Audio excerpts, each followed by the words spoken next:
Labour's National Conference has called on a Shorten government to recognise Palestine as a state, in an important change to the party's long-held view on the issue. An amendment moved by Foreign Minister Penny Wong, and promptly passed, urged Labour to deal with the issue as an important priority if it wins government next year. The final decision on the matter will be taken by Cabinet. The amendment also reiterated Labour's stance that Israel and Palestine each have a right to exist as states with secure and recognized borders. Labour is a friend of the Israelis. I'm a friend of the Israelis. Labour is a friend of the Palestinians.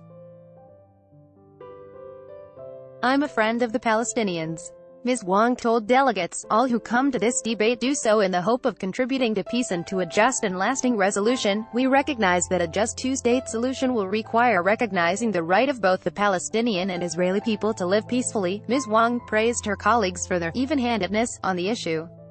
She also slammed Prime Minister Scott Morrison's sudden intervention on Israel-Palestine policy in the last week before the Wentworth by-election. Mr. Morrison abruptly announced he would consider moving Australia's embassy in Israel from Tel Aviv to Jerusalem and recognizing the Holy City as Israel's capital.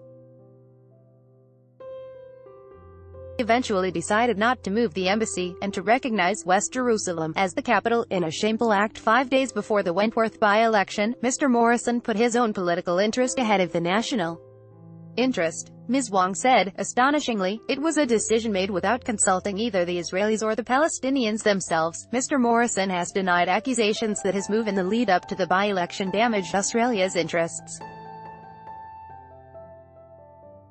Critics argue he antagonized one of our closest neighbors, the world's largest Muslim nation, Indonesia, and put an important trade deal with the country at risk. Seconding Ms. Wong's amendment, Tony Burke described Mr. Morrison as the failed advertising guy looking for a new slogan. He denied that recognizing a Palestinian state would be an anti-Israel policy.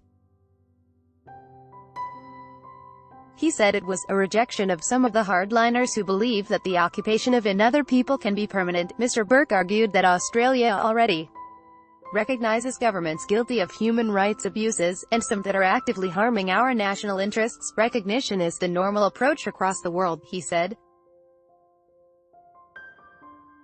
All these countries, we still recognize. Mr. Burke criticized recent Israeli policy, claiming two-thirds of Prime Minister Benjamin Netanyahu's cabinet was on public record saying a Palestinian state would never happen.